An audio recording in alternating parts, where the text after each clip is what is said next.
Chairman Peoples Party Bilawal Bhutto Zardari ایک بار پھر بزرگ سیاستدانوں پر برس پڑے اور کہا کہ بزرگ سیاستدانوں کی نفرت اور تقسیم کی سیاست ملک اور قوم کو نقصان پہنچا رہی ہے۔ نون لیگ پر تنقید کی کہ لاہور کے سیاستدانوں کی سیاست ایسی ہے کہ یا تو میں کھیلوں گا یا کسی کو کھیلنے نہیں دوں گا۔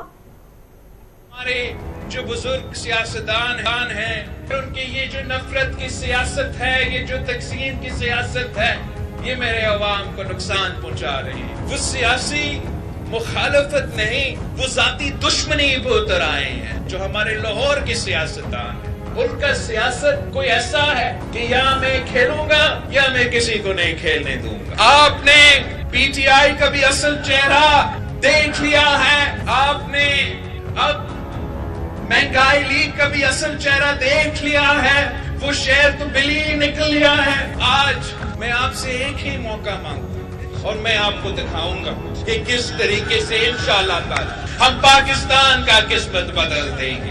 ہم صحیح معنوں میں جو 18ویں ترمیم ہے، جو NFCA ایوارڈ ہے، اس پہ عمل درآمد کریں گے۔